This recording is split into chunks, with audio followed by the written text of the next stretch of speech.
이전에도 한번 말씀드렸는데요. 제가 중학교, 고등학교 다닐 때 홍콩 영화가 그때 굉장히 선풍적인 인기를 끌었습니다. 여러분들 기억하시는 분들 있을 겁니다. 여러분 누구죠? 이 사람들이? 예, 주윤발, 장국영 뭐 이런 사람들이에요. 이 배우가 누군지 아시고 있다면 지금 학생들이 하는 용어로 말하면 옛날 사람 인증되신 겁니다. 옛날 사람이십니다. 여러분 요즘 아이들 주윤발, 장국영 잘 몰라요. 근데 우리는 알잖아요. 우리 옛날 사람입니다.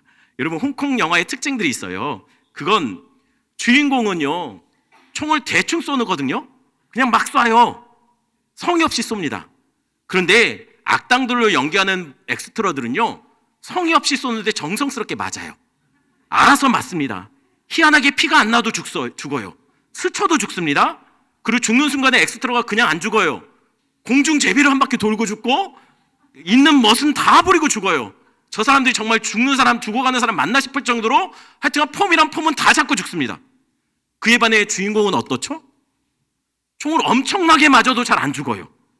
온몸에 피범벅이 돼도 안 죽습니다. 아니 저 지경이 되는데 어떻게 사람이 살까 싶은데 살아있어요. 심지어는 죽는 순간에 할 말 다 합니다. 끝까지 다 하고 그러고 결국은 죽어요. 제가 이 얘기를 왜 할까요? 오늘 본문에도 홍콩 영화 주인공 같은 사람이 등장합니다. 분명히 지난 주간에 죽을 것 같았는데 끝까지 오늘 할 말까지 다 하고 다음 주도 할 겁니다. 여러분 그게 누굽니까? 야곱이에요. 지난주 분명 야곱은요 요셉을 불러서 마지막 유언 남겼지 않습니까? 죽을 때가 다 됐다고 해서 불러서 유언 남겼는데 그게 마지막인 줄 알았는데 오늘 본문 1절에 이렇게 말합니다. 같이 보겠습니다. 1절 2일 후에 어떤 사람이 말하기를 내 아버지가 병들었다 하므로 그가 곧 두 아들 므낫세와 에브라임과 함께 이르니 2일 후에라고 시작합니다. 여기 이 일이 뭘까요? 맞아요. 유언했던 그 일 후에 그리고 나서 돌아가서 이제 수도로 돌아갔죠. 요셉은 고센 땅에 야곱은 그대로 있었습니다. 그러니 얼마간의 시간이 흘렀나 봐요. 그런데 요셉에게 아버지가 위독하다는 연락이 온 겁니다. 그래서 급하게 요셉은 두 아들 데리고 아버지 임종 보러 간 거예요. 그럼 도착했을 때 야곱의 상태는 어떤 상태였을까요? 2절입니다. 2절 같이 있습니다. 어떤 사람이 야곱에게 말하되 내 아들 요셉이 내게 왔다 하며 이스라엘이 힘을 내어 침상에 앉아. 지금 요셉의 상태가 어떻습니까? 아직 몇 년 더 살아 계실 것 같아요. 힘을 내어서 자기 힘으로 침상에 걸터 앉았습니다. 그러면 아직 괜찮은 것 같아요. 아직 멋인 것 같아요. 지난주 분명 야곱은 금방 죽어갈 것 같았습니다. 근데 이번 주에 보니 아직 괜찮아요. 뿐만 아니라 다음 주에도 괜찮을 예정입니다. 왜냐하면 49절에 보면 야곱이 임종을 앞두고 아들들을 다 부르거든요. 그래서 한 명 축복해줘요. 근데 아들이 몇 명이죠? 12명이에요. 곧 죽어가는 분이 12명을 한 명 아주 꼼꼼하게 축복을 하고 그리고 생을 마감합니다. 마치 홍콩 영화 주인공처럼 말이죠. 할 말 다 하고 죽는다는 거예요. 그런데 여기서 우리가 주목해야 될 표현이 있습니다. 2절 말씀을 우리 한번 다시 볼까요? 2절 말씀 제가 읽어드립니다. 어떤 사람이 야곱에게 말하되 내 아들 요셉이 내게 왔다 하며 이스라엘이 힘을 내어 침상에 앉아. 요셉이 두 아들을 데리고 야곱에게 왔습니다. 그 소식을 듣고 야곱이 어떻게 하고 있다고요? 침상에 앉았습니다. 근데 성경이 정확하게 누가 침상에 앉았다고 기록하고 있죠? 이스라엘이에요. 야곱이 아니라 이스라엘이에요. 야곱은 죽어가고 있고 이스라엘이 힘을 내어서 침상에 앉아있다는 거죠. 그럼 이렇게 생각할 겁니다. 아니 목사님, 야곱이나 이스라엘이나 갸가 갸죠. 네 맞습니다. 갸가 갸입니다. 이스라엘이 야곱이에요. 그런데 이상하게도 성경은요 계속 이스라엘과 야곱을 마치 딴 사람인 것처럼 분리시켜서 계속 얘기해요. 지난주도 그랬고 이번 주도 그러고 계속해서 야곱과 이스라엘을 어느 정도는 거리를 두고 마치 다른 사람인 것처럼 이야기하더라는 거예요. 왜 그럴까요? 요즘 유행하는 말이 있습니다. 요즘 유행하는 게 부케를 만든다고 하죠. 부케를 만든다는 말이 유행합니다. 혹시 지금 속으로 부케가 뭐지? 결혼식 때 만든 꽃다발인가? 라고 생각하시는 분도 역시 옛날 사람 인증되신 거예요. 여러분, 부캐가 뭐냐면 원래 게임에서 쓰는 용어인데요. 게임이 이렇게 한 게임에 이렇게 게임 막 보면은요, 뭐 마법사도 있고 전사도 있고 여러 가지 종류의 캐릭터가 있는데 한 가지를 정해서 막 게임을 하다 보면 어느 정도 하면 게임이 실증 나잖아요. 그러면 다른 캐릭터도 한번 만들어서 해보는 거예요. 그러니까 원래 자기가 하는 본 캐릭터가 있는데 부수적으로 하나 더 만들어서 하면 그게 줄여서 부캐가 되는 거예요. 그런데 이게 요즘 게임에서만 쓰는 용어가 아니라 실생활에서도 많이 쓰더라는 거예요. 그래도 모르겠죠. 그래서 예를 들겠습니다. 여러분, 유재석 씨 아시죠? 개그맨 유재석 씨의 본 캐릭터가 뭡니까? 개그맨이에요. 개그맨 유재석이죠. 그런데 얼마 전 TV 프로그램에서 유재석 씨가 트로트 가수에 도전했습니다. 그리고 가수의 이름을 유산슬이라고 이름을 지었어요. 여러분, 이게 부캐라는 거예요. 자기의 삶이 이렇게 늘 해오던 일상적인 삶이 실증이 나니 좀 변화를 주려고 새로운 것에 한번 도전해보는 것, 그게 부캐라는 거예요. 그리고 또 드럼도 연습해서 유고스타라는 이름으로 또 드럼 공연도 했었어요. 이게 그렇다는 거죠. 원래 본 캐릭터는 개그맨인 유재석인데 자기가 부캐로 트로트 가수 유산슬 또는 드러머 유고스타 뭐 이렇게 한번 한다는 거죠. 그런데 여러분, 게임을 할 때 보면은요, 본 캐릭터 말고 부 캐릭터로 하다 보면 여러분 점점 부 캐릭터가 더 레벨도 오르고 더 아이템도 많아지면서 결국은 부 캐릭터가 이제 본 캐릭터, 주 캐릭터가 될 때가 있어요. 바뀐다는 거예요. 원래 본 캐릭터가 부 캐릭터가 된다는 거죠. 지금 알아듣고 계시는 거죠? 예. 이게 마치 그런 거죠. 유재석 씨가 개그맨 하다가 심심해서 한번 트로트 가수를 했는데 트로트 가수가 더 대박이 나서 개그맨은 좀 소홀히 하고 이 가수 활동을 열심히 하다 보니까 가수 활동이 더 두드러지게 나중에는 아예 그 사람을 개그맨이라고 생각하지 않고 아예 트로트 가수라고 생각하는 거. 주가 부로 바뀌고 부가 주가 돼버리는 경우, 이렇게 뒤집어지는 경우가 있다는 거예요. 제가 이 얘기를 왜 하냐면 오늘 본문의 야곱이 마치 그런 것 같아요. 점점점 주 캐릭터였던 야곱이 점점점 부가 되고 부였던 것이 이스라엘이 주가 되는 것처럼 바뀌어가고 있다는 거죠. 점점 오늘 본문에 보니 본캐였던 야곱은 점점 힘을 잃어가고 있습니다. 그런데 부캐로 여겼던 이스라엘은 점점 힘을 내고 본 캐릭터처럼 보여지고 있다는 거예요. 여러분 기억하십시오. 이것을 통해서 성경이 우리에게 말하는 게 뭐냐면 성도들은 야곱으로 태어나 야곱으로 살게 돼도 결국은 마지막 순간에는 점점점 이스라엘로 점점 힘을 내고 이스라엘로 죽어가야 된다라는 것이에요. 그것을 알려주기 위해 창세기는 의도적으로 야곱과 이스라엘을 바꿔서 분리시켜서 이야기할 때가 있다는 것이죠. 그래서 오늘 본문에 야곱은 죽어가고 있지만 이스라엘을 힘을 내서 침상에 앉아있는 모습을 그리고 있습니다. 이 장면을 히브리서 기자는 또 이렇게 묘사합니다. 히브리서 11장 21절 말씀입니다. 히브리서 11장 21절 말씀 우리 한번 같이 읽어볼까요? 같이 읽습니다. 믿음으로 야곱은 죽을 때 요셉의 각 아들에게 축복하고 그 지팡이 머리에 의지하여 경배하였으며. 야곱이 요셉의 두 아들을 축복할 때 어떻게 축복했다라고 기록하고 있죠? 지팡이 머리에 의지해서 축복했다고 했어요. 근데 그냥 지팡이 아니에요. 무슨 지팡이요? 그 지팡이입니다. 아니 지팡이가 다 지팡이지 뭐 아무 지팡이 나무나 집으면 그게 지팡이 되는 거죠. 그런데 왜 지팡이가 그 지팡이일까요? 이 지팡이가 야곱에게는 특별한 지팡이였기 때문이에요. 아니 지팡이가 특별해봤자 맞습니다. 지팡이가 특별해봤자입니다. 하지만 이 지팡이는 야곱에게 사연이 담긴 지팡이, 야곱의 삶의 스토리가 녹아있는 지팡이였다는 거예요. 그래서 그냥 지팡이가 아니라 성경은 그 지팡이라고 기록한 것이죠. 그러면 그 사연은 뭘까요? 이미 여러분에게 너무 많이 한 얘기입니다. 이거 얘기하면 이제 좀 막 짜증이 조금씩 나려고 하죠. 무슨 사연이죠? 야곱이 야복강에서 천사하고 씨름하던 그 사연입니다. 야복강에서 천사와 씨름할 때 야곱은 천사에게 한 방 얻어맞습니다. 그리고 환도뼈가 어긋나요. 그날 이후부터 야곱은 평생 지팡이 없으면 제대로 걷지 못하는 절룩이는 삶을 살게 돼요. 여러분, 그 지팡이와 함께의 인연이 이때부터 시작되는 거예요. 그러니 야곱에게 이 지팡이를 볼 때마다, 이 지팡이에 힘을 줄 때마다 야곱은 무슨 생각했을까요? 이전에 두 발 멀쩡하게 자기 두 다리로 자기 힘으로 걸을 때 그 야곱이 이제는 이 지팡이를 의지할 수밖에 없는 야곱으로 바뀐 그날의 기억들을 떠올렸을 겁니다. 그러면서 또한 생각난 게 있어요. 그게 뭡니까? 그날 야곱은 원래 본캐였던 자신이 그때 하나님으로부터 새로운 캐릭터를 받게 돼요. 그게 뭡니까? 너 야곱하지 마, 너 이스라엘 해 라는 거예요.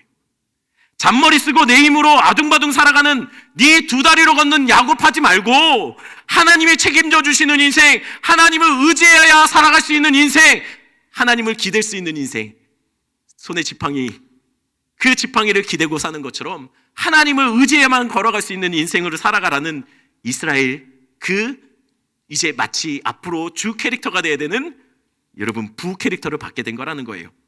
여러분, 그렇다면 그날 이후로 야곱은 계속 지팡이를 짚고 다녔을 겁니다. 그러면 야곱은 그날 야복강에서부터 이제 더 이상 야곱은 끝, 이스라엘 시작했을까요? 하나님을 만난 그날 야곱은 옛 야곱의 삶을 버리고 앞으로 살아가야 될 이스라엘로만 삶을 살았을까요? 여러분, 그랬을까요? 여러분, 그러면 여러분에게 이렇게 묻겠습니다. 여러분들 예수 만난 이후에 옛 여러분의 죄악된 모습은 버리고 온전히 거룩하고 의롭고 성령 충만한 삶을 계속 그런 삶만 살고 계십니까? 왜 전부 그렇게 살고 계시는 것처럼 그렇게 표정을 지으십니까?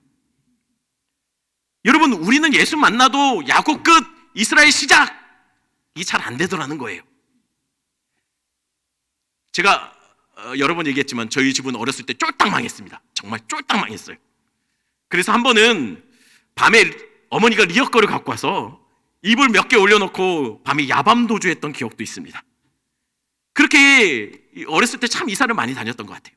이사하여 들어간 곳 중에 한 곳, 제가 기억하는 곳이 어디냐면 그곳은 대낮인데도 불을 켜지 않으면 앞이 하나도 안 보이는 그런 아주 어둡고 막 굉장히 습한 눅눅한 창고, 지하 창고 같은 곳, 그곳에 배녀합판 있죠. 그때 막 이렇게 칸막이 쳐놓고 거기서 살았던 경험이 있어요. 게다가 제가 그곳을 기억하는 이유는 거기에 쥐들이 많았어요. 한번 얘기했던 것 같아요. 한 번은 아무것도 안 보이니까 불을 켜려고 막 이렇게 벽을 더듬더듬 거리면서 옆으로 이동하는데 제가 그만 쥐를 밟았지 뭡니까? 그 느낌 아세요 혹시? 그 물컹하면서 막 그 쥐가 막 그 비명 지르는 거. 막 그래요. 지금도 그래요. 그래서 그날 이후에 그 트라우마 때문에 제가 뱀은 별로 안 무서워요. 군대에서 뱀을 많이 봤거든요. 근데 쥐는 무서워요. 그래서 제가 저희 아내하고 결혼할 때 아내한테 부탁한 게 있습니다. 집에 뱀이 나오면 내가 잡겠다고. 하지만 쥐가 나오면 당신이 잡아야 된다고. 저희 집은 역할 분담이 분명해요. 여러분, 그 트라우마로 저는 학교가 끝나면 집에 바로 못 들어가고요. 늘 집안에 쭈그리고 있었어요. 왜냐면 형이랑 누나가 오면 같이 들어가려고요. 여러분, 그러고 나서 참 어렸을 때 제 생각에, 제 기억에는요, 그 집에서 이사 오고 난 뒤로부터도 저는 그 어둡고 그 눅눅한 그 창고 같은 곳에 늘 갇혀 있는 것 같았어요. 학교를 가도 친구들과 함께 있어도 저는 늘 그 어둠에 갇혀 있는, 거기서 벗어나지 못하는 것 같은 느낌을 가지고 살았습니다. 그러다가 중학교 2학년 때 수련회 때였어요. 그 수련회 때 기도 중에 제가 원래 하나님이 나를 사랑한다는 걸 알고 있었거든요. 머릿속으로는 알았던 그 지식이 제 가슴으로 내려오는 경험을 하게 됩니다. 그러면서 기도 중에 진짜구나. 진짜 하나님 나 사랑하는 거 맞구나. 머리로 알던 그 지식이 아니라 가슴으로 고백되는 그 경험으로 하나님 정말 나 사랑하는구나라는 것을 깨달았어요. 그날 밤새도록 뒹굴대고 구르면서 하나님께 매달렸던 것 같아요. 그때 저는 그 집에서 나온 것 같았어요. 그 어둠에 갇혀있던 그것에서 나온 것 같은 기분 들었다는 거예요. 그날 그곳에서 저는 저의 야복강을 경험한 거죠. 저는 그날부터 야곱 말고 이스라엘로 사는 1일차가 된 겁니다. 그러면 그날 이후 저는 야곱 끝, 이스라엘 시작, 그렇게 됐을까요? 아니요. 예수님 만났어도, 그렇게 은혜 받았어도 그럼에도 제 안에 있는 야곱이 잘 안 죽어요. 여러분 안에 있는 야곱도 잘 안 죽지 않습니까? 마치 홍콩 영화 배우 주인공처럼 아무리 말씀으로 제대로 얻어맞아도, 기도의 자리에서 꼬꾸라져도 제 안에 야곱이 잘 안 죽더라는 거예요. 예수님의 부활절은 1년에 한 번 있는데 제 안에 야곱은 운전하다가도 살아나요. 갑자기 누군가 말을 지나가면서 쑥 던져도 막 불쑥불쑥 제 안에 야곱이 살아나요. 뉴스를 보다도 아유 저런저런 하면서 또 살아나요. 매일매일이 제 안에 야곱은 부활절이에요. 심지어 예수님은 사흘 만에 부활하시지 않습니까? 사흘 만에? 제 안에 야곱은요, 눈 깜빡할 사이에 살아나요. 여러분 예배 드리고 가다가 여러분 주차장에서 여러분 야곱이 살아나는 거 느끼지 않습니까? 집에 가서 애들 막 어지러 놓고 있으면 예배 드리고 왔음에도 으아 막 하지 않습니까? 야곱은 잘 안 죽더라는 거예요. 그러면 결국 우리는 영원히 야곱으로 살다가 죽게 되는 걸까요? 우리 안에 있는 이스라엘은 영원히 힘 제대로 못 쓰는 부캐로만 지내다가 끝나는 것일까요? 아닙니다. 결국 야곱은 이스라엘로 바뀌게 될 거예요. 왜냐하면 우리 안에 착한 일을 시작하신 이가 그리스도의 날까지 반드시 그 일을 이루시기 때문이에요. 하지만 그렇다고 야곱 같은 우리가 저절로 이스라엘 되는 거 아닙니다. 우리는 가만히 있으면 저절로 이스라엘이 되는 것이 아니라는 거예요. 그럼 어떻게 될까요? 몸부림치셔야 합니다. 어떤 몸부림이요? 어떤 몸부림이냐면 힘 빼는 몸부림을 치셔야 돼요. 어떤 힘을 뺄까요? 내 힘과 내 열심으로 하나님 앞에 서고자 하는 그 힘을 빼셔야 해요. 내가 열심히 노력하고 내가 내 노력으로 의로워지려는 그 교만한 힘을 빼셔야 해요. 높아지려고 하는 내 힘을 빼셔야 하고, 내 이름을 드러내려고 하는 자기 자랑의 힘을 빼셔야 합니다. 내가 이 교회를 몇 년을 섬겼는데 어떻게 나를 이렇게, 이런 대접받고 싶은 마음도 내려놓으셔야 해요. 내가 여태까지 어떻게 봉사했는데 내 직분이 뭔데, 인정받고 싶고 드러나길 원하는, 존중받고 싶어하는 내 안에 야곱 같음의 힘도 빼셔야 합니다. 그런데 사실 이게 쉽지 않아요. 사람은요, 힘 쓰는 것보다 힘 빼는 게 더 어렵습니다. 힘 주는 것보다 힘을 놓는 것이 더 힘들어요. 왜냐하면 우리 아시잖아요. 우린 좀만 뭐가 좀 남들보다 더 잘한다면 우리는 목소리가 높아져요, 저절로. 남들보다 좀 더 괜찮다 싶은 것은 우쭐대기 쉬워요. 남들보다 좀 더 가지면 과시하고 싶어져요. 여러분, 사람이 제일 잘하는 게 뭐냐면 내 장점과 다른 사람의 단점을 비교하는 것을 잘해요. 나의 단점을 갖고 다른 사람의 장점을 비교하는 거 잘 안 해요. 내가 좀만 남들보다 잘하는 영역이 있으면 그거 갖고 다른 사람을 비교하고 정죄하더라는 거예요. 여러분, 그래서 우리 안에 야곱이 잘 안 죽어요. 우리 안에 이스라엘은 늘 비실비실 힘을 못 쓰는 거죠. 그래서 하나님이 그런 야곱에게 그 손에 쥐어준 것이 있습니다. 그게 뭘까요? 바로 지팡이예요. 야곱의 그 지팡이는요, 야곱의 힘을 빼는 지팡이예요. 대신 이스라엘에게 힘을 주는 지팡이입니다. 아니, 어떻게 그 지팡이가 야곱에게 힘을 빼고 이스라엘에게는 능력이 될 수 있을까요? 여러분, 바울의 예를 들겠습니다. 바울도 그를 평생 동안 불편하게 하고 어렵게 만들었던, 그에게도 그의 사역에 방해가 되었던, 장애가 되었던 그 지팡이 같은 것이 있었습니다. 그게 뭐냐면 바울은 이렇게 말해요. 고린도후서 12장 7절 말씀입니다. 같이 읽겠습니다. 같이 읽습니다. 여러 계시를 받은 것이 것이 지극히 크므로 너무 자만하지 않게 하시려고 내 육체의 가시 곧 사탄의 사자를 주셨으니 이는 나를 쳐서 너무 자만하지 않게 하려 하심이라. 예, 히터를 좀 꺼주셔도 될 것 같은데. 예. 바울은 그 지팡이를 뭐라고 얘기하고 있죠? 내 육체의 가시라고 말하고 있습니다. 바울은 이 가시 때문에 많이 힘들었던 것 같아요. 사역을 할 때마다 많이 이것 때문에 장애가 됐던 것 같아요. 그래서 하나님께 그렇게 기도했습니다. 하나님, 내 육체의 가시 좀 가져가세요. 이것 때문에 너무 힘들어요. 이것 때문에 내 사역에 장애가 많습니다. 하나님, 그러니 이것 좀 내게서 좀 치워주세요. 여러분, 이렇게 3번 기도했다고 합니다. 그래서 하나님이 그 기도에 어떻게 응답하셨을까요? 그 응답에 대한 이야기가 12장 9절에 나옵니다. 고린도후서 12장 9절 말씀 같이 있습니다. 나에게 이게 족하도다. 이는 내 능력이 약한 데서 온전하여 짐이라 하신지라. 하나님의 답은요, 이것이었습니다. 내 은혜가 너에게 좋게. 아니 바울이 부귀영화를 누리고 싶다고 했습니까? 이 육체의 가시로 사역을 하는데 여러 가지 어려움들이 있고 불편함이 있었습니다. 주님을 더 잘 섬기고 싶은 마음에서 그것 좀 빼달라고 얘기했던 것 같아요. 그런데 하나님이 안 된답니다. 그냥 너 충분히 은혜 받았으니 그것으로 만족하랍니다. 왜요? 그 이유는 바울 너가 자만할지 모르니까. 그래서 그랬다는 거예요. 바울이 우쭐거리려고 할 때마다 그게 자꾸만 찔러서 워워 시키고 있다는 거예요. 바울의 능력이, 여러분, 또한 하나님께서 이렇게 또 얘기해요. 바울의 능력은 바울이 약해져야지 강해지고 온전해진다라고요. 한마디로 이렇게 말한 거예요. 바울아, 너 힘 빼야지. 그때 너는 제대로 능력이 나타나는 거야.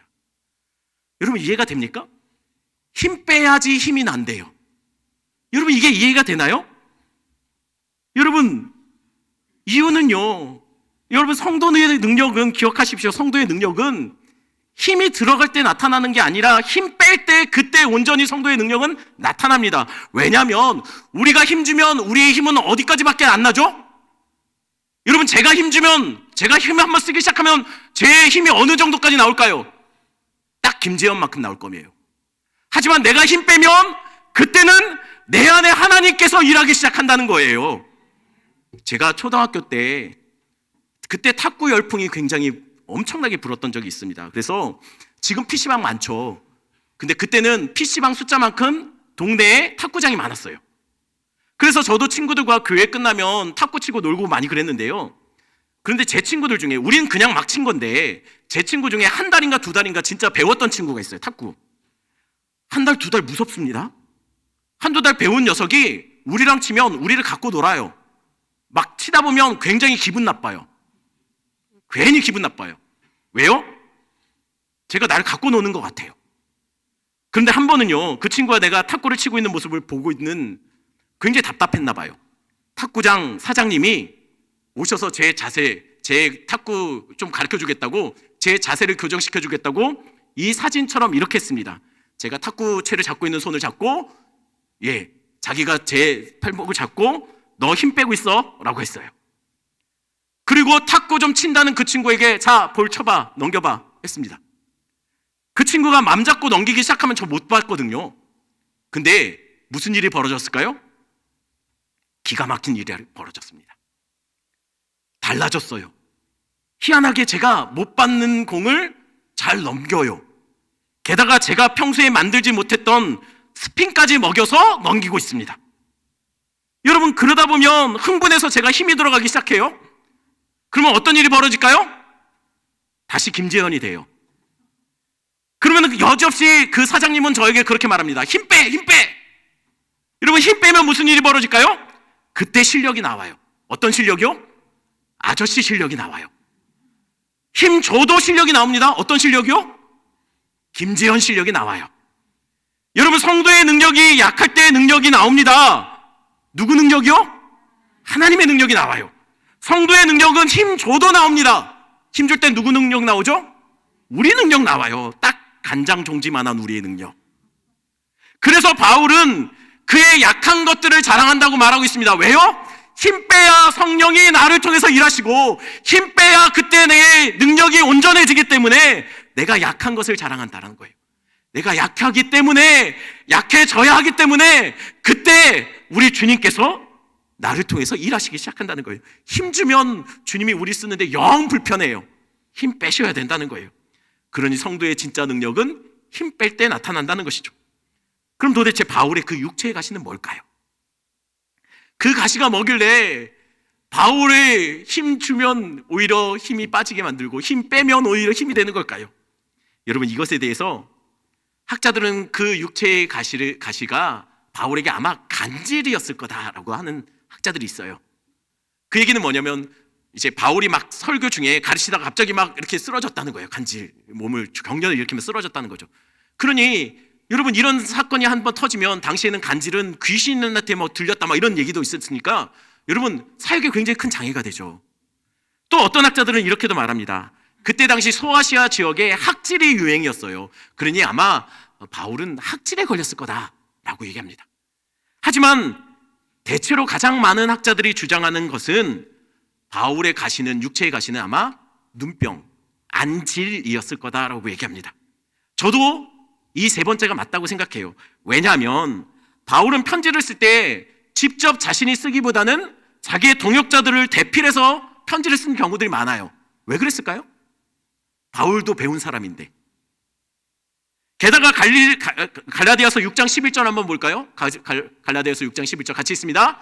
내 손으로 너에게,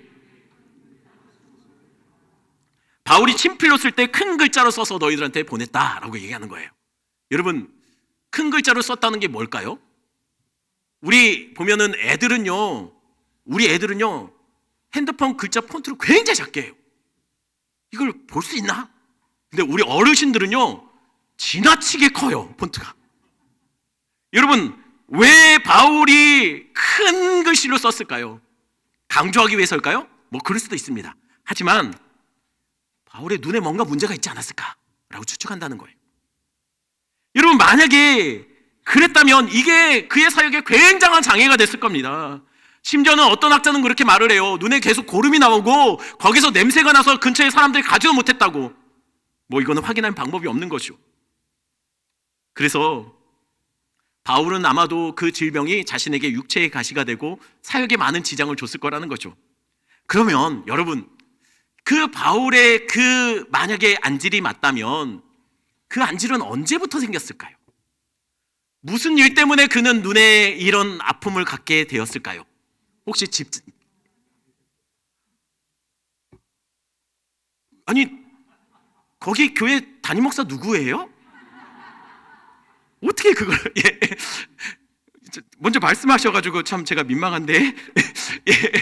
여러분, 맞습니다. 다메섹 도상 사건 때문에 그랬을 거예요. 바울은요 스데반에 순교당할 때 그 배후 조종을 했던 사람이 바울이었어요. 하지만 바울은 거기서 멈추지 않습니다. 스데반 순교와 함께 뿔뿔이 성도들이 흩어지자 바울은요 무리를 이끌고 외국으로 그 흩어진 성도 잡아서 죽이려고, 잡아 가두기 위해서 다메섹으로 떠납니다. 그때 가는 도중에 예수님을 만나요, 바울이. 예수님이 바울을 찾아오셔서 이렇게 말씀하시는 거죠. 사울아, 사울아, 내가 어찌하여 나를 박해하느냐. 그때 바울이 뭐라고 합니까? 주님 누구시죠? 아니, 구약의 율법들을 다 외우고 메시아를 기다렸던 바울 아닙니까? 율법이란 율법을 꿰고 있는 사람이에요. 하나님을 위해서 헌신하고 교회를 핍박하는 것조차도 내가 하나님을 위한 열심이라고 생각했습니다. 그런데 그 하나님이신 예수님 앞에 서서 그가 고작 첫 마디가 뭡니까? 누구시죠? 그때 예수님이 이렇게 말해요. 나는 내가 박해하는 예수라. 그리고 그곳에서 바울은 주저앉습니다. 마치 야복강에서 한 대 맞고 그동안 자기 힘으로 사는 것처럼 까불고 다니다가 천사한테 한 주먹 맞고 한 주먹거리도 안 됐던 그 꼬꼬라진 야곱처럼 바울도 그곳에서 주저앉습니다. 그리고 사흘 동안 눈을 보지 못해요. 먹지도 못하고 마시지도 못하게 됩니다. 그날 바울은 죽은 거예요. 그리고 사흘 만에 겨우 아나니아의 기도를 받고 눈에 각질이 떨어졌다라고 해요. 각질이. 아마도 그 각질이 떨어지면서 그냥 떨어진 것이 아니라 그날 이후 눈이 손상돼서 평생 불편한 눈으로 그렇게 바울은 살아가야 하지 않았을까라는 것이에요. 마치 하나님 만나고 한 방 얻어맞고 꼬꾸라져서 평생 쩔룩이며 살아야 되는 야곱처럼 바울도 그때 예수님 만나고 평생 눈의 고통으로 그렇게 안고 삶을 살아야 했다는 것이죠. 그래서 바울은 기도했어요. 하나님, 나의 육체의 가시 좀 걷어가시라고. 힘들어 죽겠다고, 아프다고, 불편하다고, 이게 뭐냐고, 사역에 지장이 있지 않냐고. 그때 하나님이 뭐라고 하십니까? 바울아, 넌 받은 은혜가 이미 충분해. 뭘 그런 것까지 더 원해? 라고 말을 한 거예요. 바울아, 내 능력은 내가 힘 뺄 때 온전히 나타나는 거야. 힘 빼라고 준 거야. 이 눈에 불편함이 들 때마다 바울은 무슨 생각이 들었을까요? 그날이 생각났을 거예요. 자기가 멋모르고 자기가 힘있게 막 길길이 날뛰면서 이게 다 하나님을 위한 길이라고 힘쓰며 살았던 그때 이 눈의 불편함을 볼 때마다 아, 맞다. 난 아무것도 아닌데. 나는 죄인 중에 괴수인데. 이 고백을 만들어내는 불편함이었다는 거예요. 야곱에게 어긋난 환도병과 그 지팡이는 불편함이고 장애였습니다. 부끄러움이었을 거예요. 그러나 그래서 야곱이 이스라엘이 되는 거예요. 그래서 야곱은 자꾸만 힘을 뺄 수밖에 없고 갈수록 야곱이 힘을 빼면 뺄수록 이스라엘은 더 그 지팡이에 더 굳건히 힘을 줘서 그렇게 하나님 의지하며 기대며 삶을 살아가는 게 되는 것이죠. 여러분들은 여러분을 겸손하게 만들고 여러분들에게 힘을 빼게 만드는, 그래서 하나님을 의지할 수밖에 없게 만드는 여러분들 안에 있는 육체의 가시는 무엇입니까? 여러분에게도 야곱의 그 지팡이 같은 것이 있습니까? 육체의 가시가 있나요? 어쩌면 여러분들 중에 누군가는 가족들 간에 그 꼬이고 얽혀있는 여러 가지 문제들이 여러분들에게 날마다 엎드리게 하는 여러분의 육체의 가시일지 모르겠습니다. 재정적인 어려움이 그럴 수도 있어요. 남들만큼 배우지 못했던 것도 그럴 수 있습니다. 깨어진 가정, 어긋난 자녀들, 무너진 건강이 우리에게 육체의 가시고 그 지팡이가 될 수 있습니다. 그럼 묻겠습니다. 왜 하나님은 우리에게 그런 가시를 주셨을까요? 그냥 좀 가져가시면 안 될까요? 그거 없으면 안 될까요? 불편하잖아요. 그것 때문에 많이 우리도 힘이 들지 않습니까? 그러니 좀 하나님 이것 좀 가져가시면 안 됩니까? 그런 마음이 우리 안에 들지 않습니까? 왜 나에게 가족의 문제, 재정의 어려움, 건강의 어려움 주셔서 왜 우리의 삶이 무너지고 우리의 계획이 산산조각 나고 우리가 그 절망에 묶이게 만드는 걸까요? 왜 그러실까요? 여러분, 그럼에도 우리가 할 수 있는 말은 그래서 그것 때문에 여러분들이 여기 있는 거예요. 우리의 연약함 때문에, 우리의 가시 때문에 우리가 더 엎드리는 겁니다. 우리가 왜 우리에게 그런 어려움이 있냐고요? 그 어려움 때문에 우리가 주님을 더 의지하게 되고 그 어려움 때문에 우리가 더 엎드리고 그 어려움 때문에 우리가 더 기도하는 거예요. 그래서 우리가 그때 그 어려움 때문에 우리가 우리 자신을 날마다 힘을 빼고 더 주님 의지하는 자로 삶을 살아가는 거죠. 그래서 우리가 고백할 수밖에 없는 말은 네, 맞습니다. 주님, 가시가 있음에도 이미 받은 은혜가 나에게 충분합니다라는 고백이 되어야 할 겁니다. 그러니 야곱으로 살아가야 될 여러분들, 우리가 할 일은요, 힘 빼는 거예요. 성도의 능력은 힘 주는 것이 아니라 힘 뺄 때 나타난다는 것이죠. 여러분, 우리 이 말씀 생각하시면서 우리 찬양 같이 할까요?